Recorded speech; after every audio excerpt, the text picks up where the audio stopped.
تاریخ کی آنکھوں نے بارہا یہ منظر دیکھا ہے کہ اہل حق کے صفوں میں کئی بوڑھے شیروں نے باطل پر لرزہ طاری کیا، ان کے دانت کھٹے کیے۔ آج پھر ایک بوڑھے شیر نے حق و باطل کے درمیان ہونے والی لڑائی میں اپنے خون سے یہ واضح کر دیا کہ باطل سے دبنے والے اے آسمان نہیں ہم۔ پورا عالم اسلام اس وقت بوڑھے شیر کی شہادت پر غمگین تو ہے، لیکن مایوس و ماتم کدہ نہیں، کیونکہ حق و باطل کی اس جنگ میں ایسے کئی شیر اور آئیں گے اور اپنی جانوں کا نذرانہ پیش کرتے رہیں گے۔ آج بات ہوگی آیت اللہ خمینی رحمۃ اللہ علیہ کی۔ ناظرین، آپ دیکھ رہے ہیں ویوز آن نیوز، میں ہوں زعیم الدین۔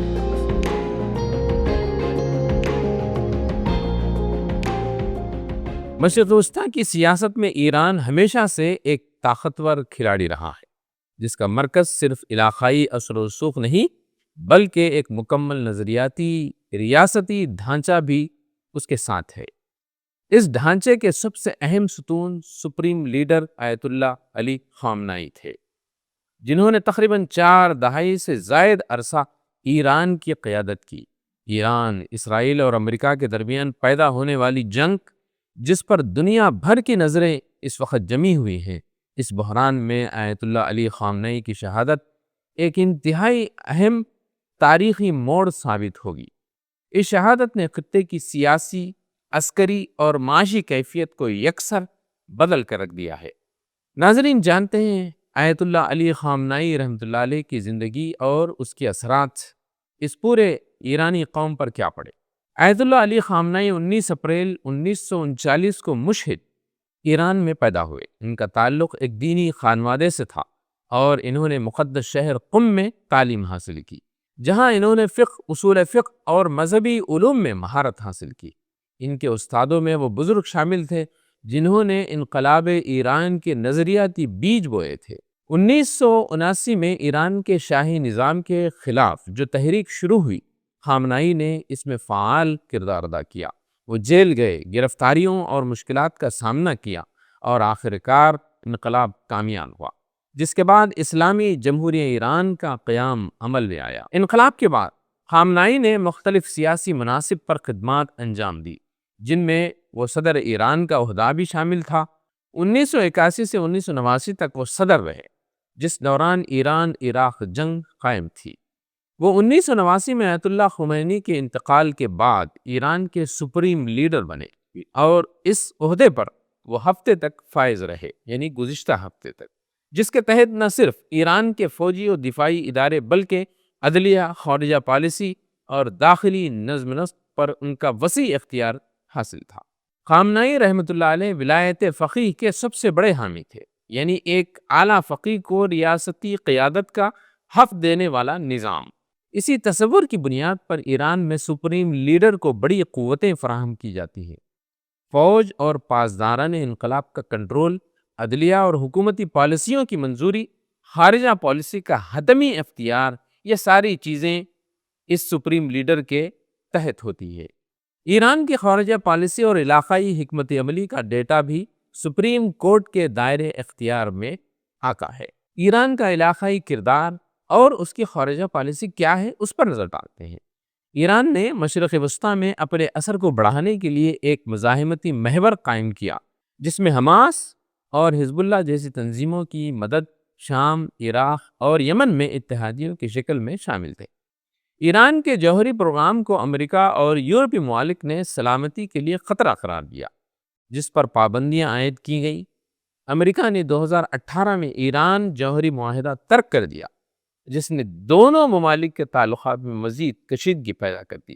موجودہ جو جنگی بحران ہے، اس کا پس منظر اور اس کے حقائق کیا ہیں، اس پر نظر ڈالتے ہیں۔ ایران پر جوائنٹ امریکی اسرائیلی فضائی حملوں میں ایران کے سپریم لیڈر آیت اللہ علی خامنائی شہید ہو گئے۔ اسی حملے میں ان کے اہل خانہ بشمول بیٹی، داماد اور نواسی بھی شامل تھی۔ یہ تاریخی واقعہ مشرق وسطیٰ کی سیاسی کتاب میں ایک نیا باب کھولتا ہے، کیونکہ پہلی بار ایسا ہوا ہے کہ ایران کے سب سے بڑے رہنما کو براہ راست نشانہ بنایا گیا۔ یہ جنگ اب صرف پراکسی یا محدود جھڑپوں تک محدود نہیں رہے گی، بلکہ ایک وسیع الامدادی تناظر اختیار کر چکی ہے، جس میں ایران نے جوابی میزائل اور ڈرون حملوں سے اسرائیل، امریکہ اور اس کے عرب اتحادیوں کی نیندیں اڑا رکھی ہیں۔ اسرائیل اور امریکہ نے ایران کے دفاعی اہداف پر حملے کیے۔ ایران کے اندرونی فوجی اور پاسداران انقلاب کے کمانڈوز بھی نشانہ بنے۔ متعدد اہم سیاسی رہنما ہلاک ہوئے۔ اسی صورتحال نے مشرق وسطیٰ کو ایک بڑے جنگی تناؤ میں دھکیل دیا ہے۔ آیت اللہ علی خامنئی کی شہادت کے بعد امریکہ یہ سمجھ رہا تھا کہ ایران ڈھیر ہو جائے گا۔ موساد نے چند ماہ پہلے جو شورش ایران میں پیدا کی تھی، شہادت کے بعد پھر سے سر اٹھانے لگے گی۔ بآسانی تختہ الٹ دیا جائے گا۔ شاید امریکہ کو اسرائیل اور اس کے عرب اتحادیوں نے ایسا تاثر دیا ہوگا، لیکن اس کا اندازہ یکسر غلط ثابت ہوا۔ شہادت کے بعد سارے عالم اسلام میں جس طرح کا رد عمل سامنے آیا، ٹرمپ کو اس کا اندازہ نہیں تھا۔ آیت اللہ علی خامنئی کی شہادت کے بعد 4 چیزیں وقوع پذیر ہوئی ہیں۔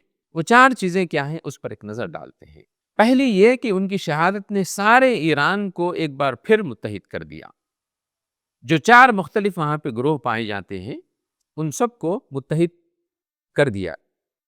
جو شرپسند شورشیں کرنے کا ارادہ رکھتے تھے، ان کی ہمتیں اس وقت پست ہو گئی ہیں۔ دوسری اہم چیز یہ ہوئی کہ پوری قوم کو یہ پیغام دیا کہ قائد مشکل حالات میں اپنی جان کی فکر نہیں کرتا، بلکہ وہ اس کا مقابلہ کرتا ہے۔ یہی وہ فرق ہے جو غیروں سے اسلام پسندوں کو جدا کرتا ہے۔ غیر بنکروں میں پناہ لیتے ہیں۔ اس کے برعکس شہادت کی تمنا رکھنے والا سینہ سپر رہتا ہے اور اپنی قوم و ملت کی سوچتا ہے۔ یہی بات آیت اللہ خامنئی نے بھی کہی۔ یہی بات آیت اللہ علی خامنئی نے بھی کہی تھی۔ جب ان کو کہا گیا کہ آپ کسی محفوظ مقام پر منتقل ہو جائیں، تو انہوں نے کہا کہ کیا پوری ایرانی قوم کو بنکر فراہم کیا گیا ہے؟ اگر جواب اس بات میں ہے تو میں اس صورت میں بنکر میں جاؤں گا۔ انہیں معلوم تھا کہ وہ دشمن کے اول نشانے پر ہیں، لیکن انہوں نے شہادت کو ترجیح دے کر قائد ہونے کا ثبوت دیا۔ تیسری چیز یہ کہ ان کی شہادت سے قیادت کا جو خلا پیدا ہوا ہے، اسے فطری طریقے سے پر کرنے کا موقع فراہم ہو گیا ہے۔ ایران کا جو سیاسی نظام ہے وہ قدر پیچیدہ ہے، لیکن بہت منظم ہے۔ اگر وہ اپنی زندگی میں کسی کا نام پیش کرتے تو یہ امکان تھا کہ شر پسندوں کو پھر سے شورش کرنے کا موقع مل جاتا۔ لہٰذا وہ سارے امکانات اب ختم ہوتے نظر آ رہے ہیں اور ایک نئی قیادت سامنے آنے والی ہے۔ چوتھی چیز یہ کہ ایسی نوجوان نسل جس نے ایرانی انقلاب کو اپنی آنکھوں سے نہیں دیکھا بلکہ اپنے بزرگوں سے سنا تھا، ان نوجوانوں کے ذہنوں میں صرف معاشی مسائل ہی تھے۔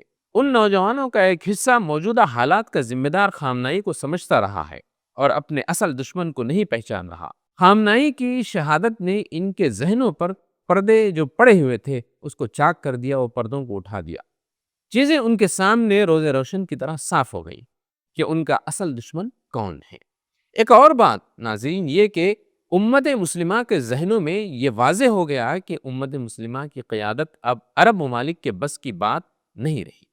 یہ بات واضح ہو گئی کہ سلاطین عرب اپنی عیاشیوں اور اپنی سلطنتوں کو بچانے کے لیے ملت کو بیچنے سے بھی گریز نہیں کریں گے، بلکہ موجودہ صورتحال میں وہ ملت فروشی نظر آتے ہیں۔